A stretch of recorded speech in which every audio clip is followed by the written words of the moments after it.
Good morning mga kapatid. Ngayon po ay araw ng Thursday, March 6, 2025. At ngayon po sa ating patuloy na talakayan, tayo po'y dadako sa ating pag-aaral mula po dito sa Galatians 5, verse 25. At pamagatan po natin itong spiritual momentum, keeping in step with grace. At ngayon po sa araw na ito ay muli sasamahan po tayo ng aking sister wife at sa ating papatuloy ay basahin po natin ang talata mula po sa talatang ito at start din po natin ito sa panalangin. God's morning po mga kapatid. Sabi nga po sa mga taga-Galatia 5:25, kung ang Espiritu ay nagbibigay buhay sa atin, siya rin ang paghariin natin sa ating buhay.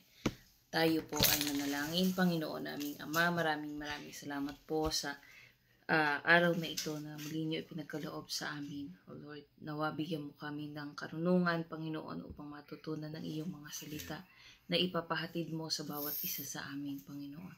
Protection po ang aming hiling at kalakasan ng katawan para sa aming maghapon ngayong araw na ito, Panginoon. Maraming salamat po. This I pray in Jesus' name. Amen. Amen. And amen. So, salamat po. Sister White, no? At ngayon, kasama rin natin via online si Pastor Pe. At isang mapagpalang umaga po. At ngayon po ay dako na po tayo sa ating paksaan ho. Sabi nga doon sa Amplified Version, if we claim or to live by the Spirit, we must also walk by the Spirit. It means ito po yung with personal integrity, godly character, and moral courage. Mga yung our conduct empowered by the Holy Spirit. Sabihin, nananahan po sa atin. Yan po yung pagpuspos ng Banal na Espiritu sa ating buhay.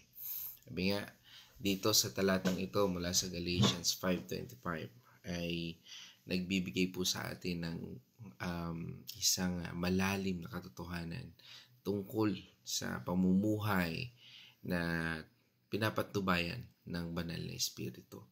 At dito po sa ating talatang ito, doon sa unang bahagi, ay nabanggit po na kung ang Espiritu ay nagbibigay buhay sa atin, ay ito po isang pahayag na pinagmulan ng buhay bilang isang mga Kristiyano. Sabi nga, tayo ay we are now ay pinagkalooban ng Panginoon ng Banal na Espiritu. Kasama yan nung tayo tinanggap natin ating Panginoon Jesucristo.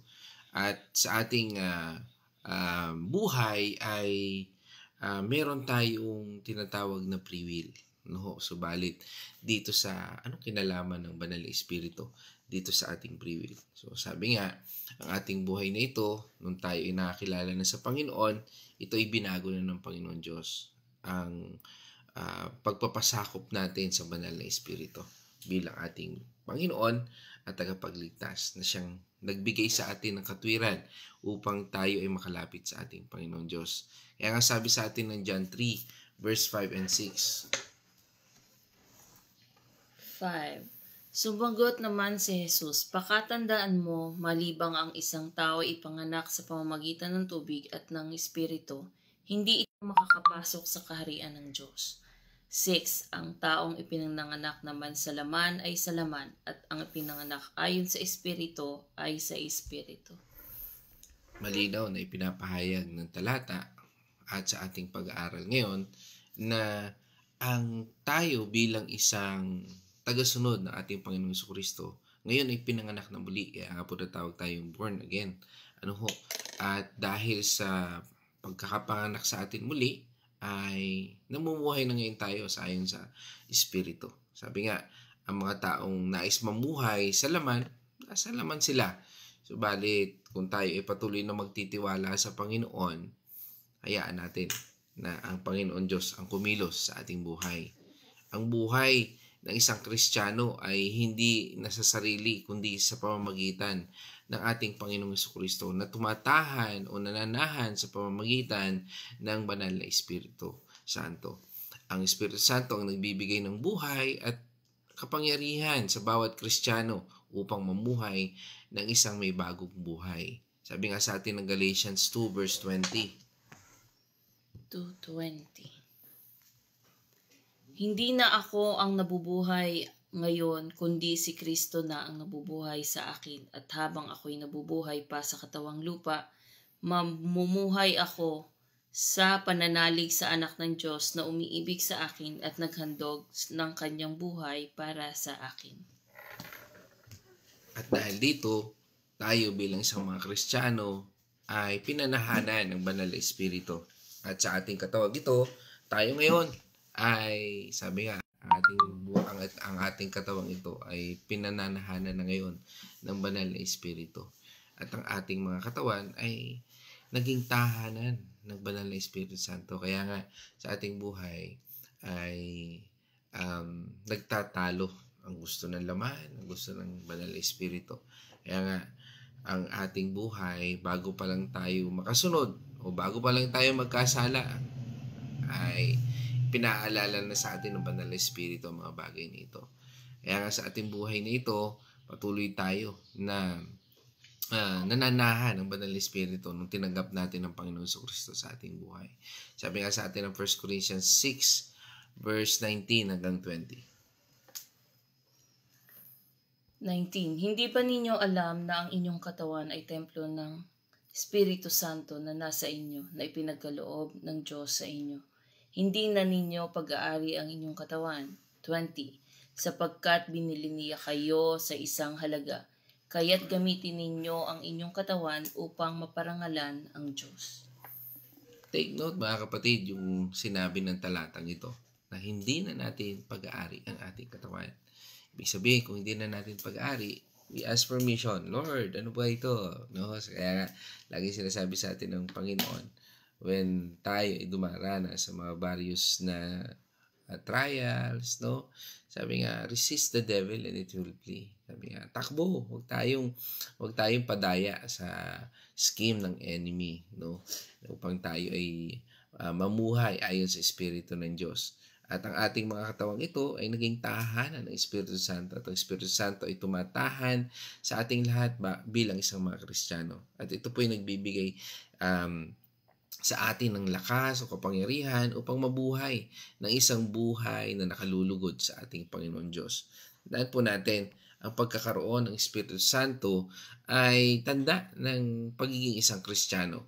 Ang Espiritu Santo ay nagbibigay ng buhay at kapangyarihan sa bawat Kristiyano upang mabuhay ng isang buhay na nakalulugod sa ating Panginoon Diyos. Romans 8 verse 11. Kung nananahan sa inyo ang Espiritu ng Diyos na siyang muling bumuhay kay Jesucristo, siya ang muling bubuhay sa inyong mga katawang namatay na sa pamamagitan din ng kanyang Espiritong nananahan sa inyo. Amen. Dahil sa ating Panginoong Jesucristo, ang banal na Espiritu ngayon ay nasa ating lahat. Sabi nga, hindi na tayo nabubuhay sa pamamagitan ng ating sariling lakas o kakayahan, kundi sa pamamagitan ng kapangyarihan ng Espiritu Santo na tumatahan sa ating mga puso. Doon sa sumunod na talata, sabi doon ng talata, siya rin ang paghariin natin sa ating buhay.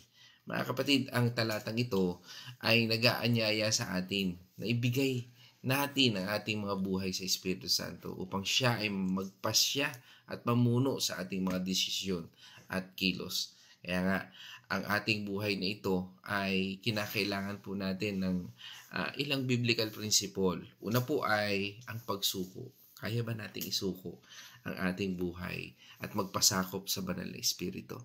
Yan ang isang katanungan. Ang pagsuko po sa pamumuno ng Espiritu Santo ay isang mahalagang paraan para po sa atin, sa ating spiritual na paglago. Yan po ang nagbibigay sa atin ng lakas. Sabi nga sa atin ng Galatians 5:16-18, no? 16. Sinabi ko sa inyo, ang Espiritu ang gawin ninyong patnubay sa inyong buhay at hindi kayo magiging alipin ng hilig ng laman. 17. Sapagkat ang mga nasa laman ay laban sa kalooban ng Espiritu at ang kalooban ng Espiritu ay laban naman sa mga nasa laman. Laging naglalaban ang dalawang ito kaya't hindi ninyo magawa ang nais ninyong gawin. 18. Kung pinapatnubayan kayo ng Espiritu, wala na kayo sa ilalim ng kautusan. Napakasarap balik-balikan, mga paalalang yan. Ang bunga ng Espiritu, na siya nagpapakita sa atin ng, sabi nga, bilang parameter natin, bilang gauge natin, mga ba ito, tayo ba ay nasa laman pa, o nasa Espiritu, nasa kautusan, nasa batas, o nasa pagkakasala. So, napakahalaga po ng yung buong chapter na yan ng Galatians 5, no?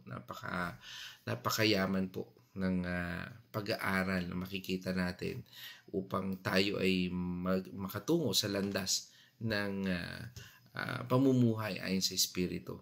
At sabi nga, ang isang pamumuhay sa Espiritu ay isang pakikibaka sa pagitan ng laman at ng Espiritu Santo o ng ating Espiritu.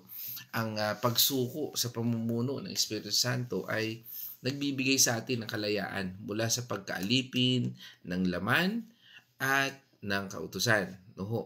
Ang bawat taong pinapatubayan ng Espiritu Santo ay isang tanda ng pagiging anak ng Diyos, mga kapatid. Ang pagsuko sa kanyang pamumuno ay nagdadala sa atin sa mas malalim na relasyon sa ating Diyos Ama. Sabi nga sa atin ng Romans 8 verse 14, ang lahat ng pinapatnubayan ng Espiritu ng Diyos ay mga anak ng Diyos. Amen.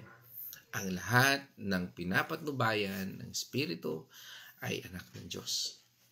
At napakahalaga po na ang Espiritu Santo ay patuloy na nagbibigay sa atin ng kakayahan na maunawaan ang mga bagay na mula sa Diyos. Sabi nga, mahirap nating maintindihan ang pangyayari sa buhay natin.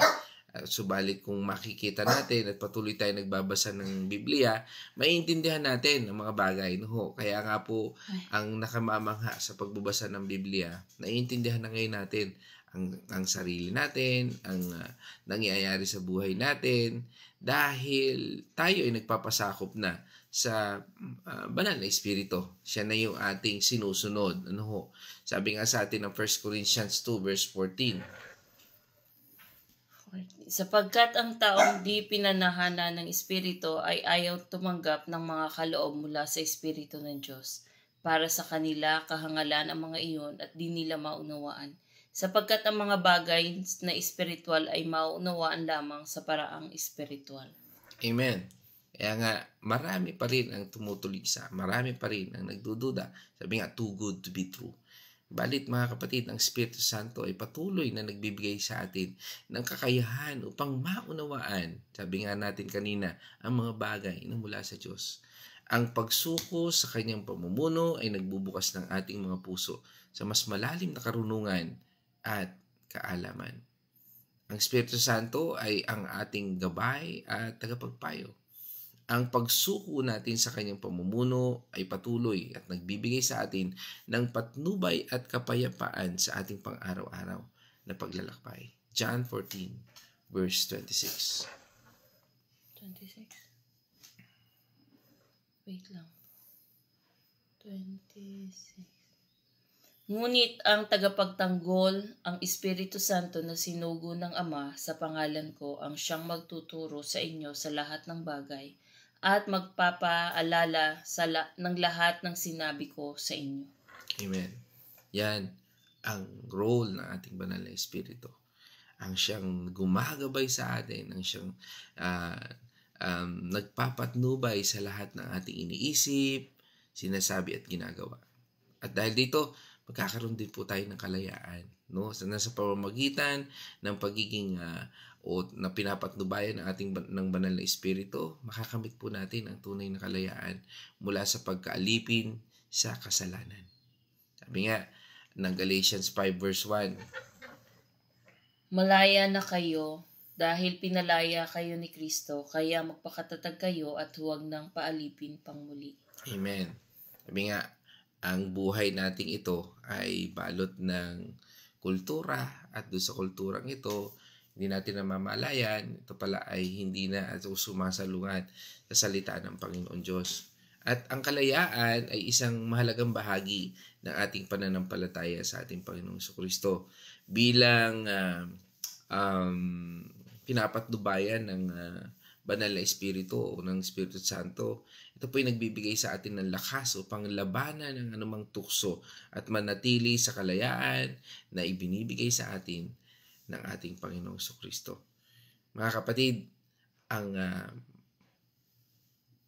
bahaging ito ay patuloy na nagpapaalala sa atin ng biyaya ng Diyos, ang siyang nagbibigay sa atin ng kalayaan mula sa pagkaalipin sa kasalanan. Ang Espiritu Santo ay nagtuturo sa atin kung paano mamuhay sa biyaya at hindi sa ilalim ng kautusan. Sabi nga sa atin ng Romans 6 verse 14, sapagkat hindi na dapat maghari sa inyo ang kasalanan dahil kayo hindi na namumuhay sa ilalim ng kautusan kundi sa ilalim ng kagandahan ng loob ng Diyos. Yan. Kaya nga po hindi natin pwedeng gawing lisensya na tayo ay magkasala, kundi ito ay magbibigay sa atin ng kalakasan upang magampanan natin ang hindi pagkakasala. Ang tunay na kalayaan ay matatagpuan lamang sa ating Panginoong Kristo. At ang Espiritu Santo ang siyang nagtuturo sa atin kung paano mabuhay sa kalayaan na ibinigay sa atin ng ating Panginoong Kristo at hindi sa ilalim ng pagkaalipin sa kasalanan. John 8 verse 36. Kayo'y tunay na lalaya kapag pinalaya kayo ng anak. Amen. Sabi nga ng scripture na yun, tayo ipinalaya na ng ating Panginoong Kristo nang siya'y tinanggap natin. At yung kalayaan na yan, ang siyang nagbibigay sa atin ng dahilan, ng katwiran upang makalapit tayo sa ating Panginoon. At ito ay nagbibigay sa atin ng kalakasan. Nabanggit na rin naman natin ng kapangyarihan. Ang Espiritu Santo ang nagbibigay sa atin ng kapangyarihan upang mabuhay na isang buhay na nakalulugod sa ating Panginoon Diyos. At ang Espiritu Santo ito ay hindi lamang isang presensya sa ating buhay, kundi isang makapangyarihang puwersa na nagbibigay sa atin ng kakayahan upang mabuhay ng isang buhay na nakalulugod sa ating Panginoon Diyos. Ito po ay isang pangako ng ating Panginoon. Sabi nga sa Acts 1 verse 8. Acts 1. Nagawa. Wait lang po. Acts 1. Subalit tatanggap kayo ng kapangyarihang pagbaba sa inyo ng Espiritu Santo at kayo magiging mga saksis ko sa Jerusalem, sa buong Judea at sa Samaria at hanggang sa dulo ng daigdig. Amen. So ang pangakong ito ng ating Panginoong Hesus sa kanyang mga alagad ay nagpapakita ng ang Espiritu Santo ay nagbibigay ng kapangyarihan upang magawa ang kanyang kalooban, ang kalooban ng ating Panginoong Kristo. Ito ay hindi lamang para sa mga apostol noon, kundi para sa lahat ng mga sumusunod kay Kristo hanggang sa kasalukuyang panahon. Mga kapatid, ang Espiritu Santo ay nagbubunga ng mga katangian na nagpapakita ng pag-ibig ng Diyos. Kaya nga kung tutunghayan po natin yung Galatians 5 verse 20-23, ito po yung bunga, ito po yung sign na nasa kanya ang banal na Espiritu. Ito po yung bunga ng Espiritu Santo. Galatians 5, 22-23. Subalit ang bunga ng Espiritu ay pag-ibig, kagalakan, kapayapaan, katiyagaan, kabaitan, kabutihan, at katapatan. 23. Kahinahunan at pagpipigil sa sarili, walang batas laban sa mga ito. Amen. Sabi nga, tayo ay binalutan ng grasya ng Diyos, ng bunga ng Espiritu. At ang Espiritu Santo ay patuloy na nagbibigay ng iba't ibang kaloob upang makatulong sa atin na maglingkod sa Diyos. Sabi nga kung bakit tayo naglilingkod ay hindi dahil sa ating kakayahan, Hindi dahil magaling tayo, kundi dahil sa grasya ng Panginoon Diyos. At ito ay dahil sa tulong ng Banal na Espiritu upang maunawaan natin ang anumang kakayahan na meron tayo. At ang pagtanggap sa kanyang kapangyarihan ay patuloy na nagbibigay sa atin ng kakayahan upang magamit ang ating mga talento at kakayahan para sa kanyang kaluwalhatian. Tunghayan po natin yung 1 Corinthians 12, verse 7 hanggang 11. 7. Para sa ikabubuti ng lahat, ang bawat isa'y binigyan ng kaloob ng magpapakita sa kanya ang Espiritu. 8. Ang ilan sa ating napagkalooban ng kakayahang magsalita ng mensahe ng karunungan. Ang iba naman ay pagkalooban ng katalinuhan. Subalit isa ang Espiritu ang nagkakaloob nito. 9. Ang Espiritu ring iyon ang nagkakaloob sa iba ng pananampalataya sa Diyos at ang iba'y ang kapangyarihang mapagaling ang mga may sakit. 10. May pinagkalooban ng kapangyarihang gumawa ng mga himala. May pinagkalooban din ng kakayahang magpahayag ng mensahe mula sa Diyos. At may pinagkalooban naman ng kakayahang malaman kung alin ang kaloob mula sa Espiritu at kung alin ang hindi. May pinagkalooban ng kakayahang magsalita sa iba't ibang mga wika at sa iba namang ay ang magpaliwanag ng mga wikang iyon. 11. Ngunit isang Espiritu lamang ang gumagawa ng lahat ng ito at na mahagi sa iba't ibang kaloob ng bawat isa ayon sa kanyang pinasya. Amen. Sabi nga dito sa talatang ito ay nagpapakita sa atin na lahat ng tao o lahat ng mananampalataya ay may kanya-kanyang kaloob. At makikita at matutunghayan po natin ito sa ating buhay, sa ating patuloy na paglilingkod sa ating Panginoon Diyos.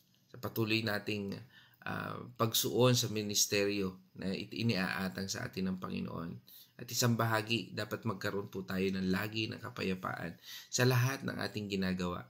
At upang makita at matuklasan natin na ito ay mula sa Panginoon Diyos. Sabi ang lahat ng kaloob na ito ay nagpapakita sa atin na ito'y kaloob ng Panginoon Diyos. Mari, nagdi-desire tayo ng mga bagay, no? Pero tandaan po natin, ang Panginoon ang siyang nagkakaloob ng lahat ng ito sa pamamagitan ng Banal na Espiritu Santo.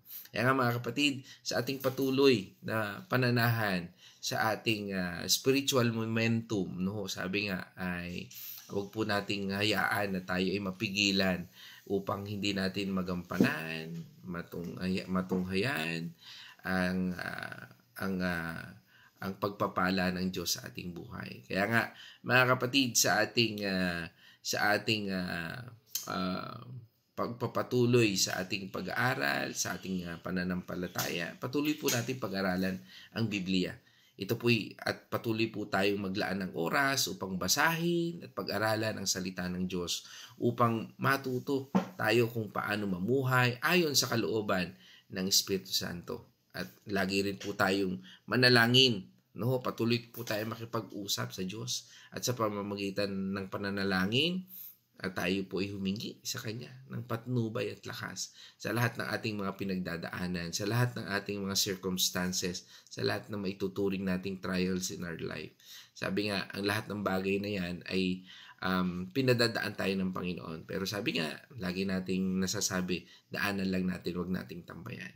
At dito, makikita po natin na tayo ay sa bawat mga bahagi ng patuloy nating pag-aaral, pananalangin, ay makikita po natin na masusunod po natin ang Espiritu Santo sa ating buhay. At matututo tayong makinig at sumunod sa pangungusap ng Espiritu Santo sa ating buhay. Mga kapatid, bilang pagtatapos, ang pagiging, sabi nga ay, ang patuloy na pinapatnubayan ng Espiritu Santo ay isang patuloy na paglalakbay. Hindi ito nangyayari sa isang iglap. Ngunit sa pamamagitan ng patuloy na pakikipag-ugnayan natin sa ating Panginoon Diyos at pagsuko sa Kanyang kalooban, sabi nga, Lord, your will be done. Yung purpose mo, Panginoon, ang masunod. At hayaan mong mapuno ako ng purpose mo sa buhay kong ito. Mga kapatid, ang talatang ito ay isang paalala na sa pamamagitan ng Espiritu Santo, makakamit natin ang tunay na kalayaan, kapangyarihan, at isang buhay na nagdadala ng karangalan para sa ating Panginoon Diyos. Purihin ang ating Panginoon Diyos at sa ating pagtatapos, nais ko namang hinga ng huling pahayag ang ating partner para sa ating topic ngayon. Praise God, mga kapatid, maraming salamat po. Praise God po sa Panginoon at binigyan niya tayo ng kalayaan para sa mga kasalanan na nagawa natin ng mga ninuno natin. So, patuloy po tayo magbabad sa presensya ng ating Panginoon sapagkat ang ating Panginoon lang ang magbibigay ng espiritu ng karunungan kung paano natin mapaglalabanan ang mga masama dito sa mundong ito. Ang Panginoon din ang magbibigay sa atin kung paano natin mapaglalabanan ng lahat ng ito. Ganun din sa mga may sakit. Patuloy tayo manalangin sa ating Panginoon sapagkat ang Espiritu Santo din ang magpapagaling sa atin. So, yun lang po. Amen. So, ngayon nga po, nabanggit na rin yung may sakit. Marami ho ang may sakit ngayon. At dahil siguro sa pagpapalit ng panahon, at ingat-ingat po tayo lalo sa ating mga baby dyan. Aming si Baby Ellie ay nilalagnat. At yung iba namin mga kapatid, sila Kate Rusiada yun, ay nilagnat noong nakaraan. Patuloy po nating ipanalangin ang bawat isa, at patuloy po tayong more liquid, sabi nga, patuloy tayong minom ng tubig, at monitor sa bawat isa. At ngayon ay nais ko naman pong batiin ating mga partner online, at basahin na rin ang kanilang mga iba rito, may mga prayer requests at mga pagbati. Ito ay kauna-unahan po natin kasama, syempre ay si Pastora Fe Andal, Artillaga, si Pastora Fe. Yan, kasama rin po natin. Yan. At sinundan po mula po sa Bacolod, si Kuya George Pio sa buong family. Ganon din sa lugar po ng Liliw, si Nay Edna Arosena, kasama rin po natin. At mga pagbati, good morning everyone, praise God, amen. Yan. At yan, kasama rin natin si Engineer Errol Miñas, mapagpalang umaga po. Yan. Blessed God's morning to everyone. Purihin ang dakila at lalatiin ng Panginoon, sabi nga ni Nay Edna. Yan, kasama rin natin ang aking cousin mula sa Alamada, si Ate Judith Briguli. Yan, Chua. Yan. Good morning, praise God. At welcome po kay Marinette Duller, Isang mapagpalang umaga po sa inyo. Welcome po sa ating God's Morning for our daily devotion. Kasama rin natin ang aking cousin mula sa Alamada, si Ate Lilibet Chua. Yan, kasama rin natin. At mula sa Japan, wow, nice to see you again, Ate Maricel Cortez. God's morning po sa inyo. At yan, kasama rin natin si Sister Alma Tatel. Yan, mula sa Lipa, Pila. God's morning. Yan. Din kay Sister Tess Cecilia Gonzales, kasama rin natin. Yan, si Winnie Patual, syempre, sa Villa Escudero. Yan, God's morning. Yan, late watching, sabi nga ni Winnie. Pagbati ni Winnie kay Patual family, Maripe, Lorena, yan, Gabriel, yan, at Dalangin family, Micaela, Alia, Rafael, Chay Bercival, yan, kagalingan daw kay Chay Bercival, Kate Rus, Yana Faith, at Dinjian, yan. Sabi nga ni Edna, praying for Rance Matthew Malaluan for the transformation of his life, for the better. God will be done for him. Amen. Amen. At yan, yan, siyempre kasama rin natin ang aking kapatid, si Caroline Mercado. God's morning po. And that's all, mga kapatid. At dyan, tayo po ay manalangin. Let's all pray. Hallelujah, hallelujah. Heavenly Father, salamat po Panginoon sa umagang ito. Patuloy na pasasalamat at papuri sa iyong pangalan. At sa patuloy na kalakasan at yung patnubay at sa iyong gabay. Panginoon, kami po ay nagpapasalamat sa pagkakataon na magamit mo, Panginoon, sa platform na ito, sa God's Morning, at patuloy, Panginoon, na maibahagi ang iyong salita. Isang karangalan, Panginoon, na magamit mo sa iyong ministeryong ito na itinatag. Patuloy, Panginoon, na idinadalangin namin ng bawat isa na patuloy, Panginoon, na lumakad ayon sa iyong Espiritu. Patuloy din po namin, Panginoon, pinasasalamatan ang iyong probisyon, ang iyong pagkilos, ang iyong paggabay sa bawat isa. At dalangin po namin, Panginoon, na patuloy na kagalingan sa mga may karamdaman, transformation sa kanilang buhay, na wala pang relasyon sa iyo, Panginoon. At kami po ay naniniwala at nananampalataya na ginagamit mo ang programang ito upang maraming makapanumbalik sa iyong kaharian. At kami po, Panginoon, ay nalulugod at isang karangalan na magamit mo upang ang iyong kalooban, ang iyong kaharian ay mapalaganap sa mundong ito. Muli, maraming salamat sa lahat ng ito at kami po ay nagpapasalamat sa iyong patnubay at gabay. Salamat po sa iyong banal na Espiritu at sa aming Panginoon tagapagligtas. And this I pray in Jesus' name.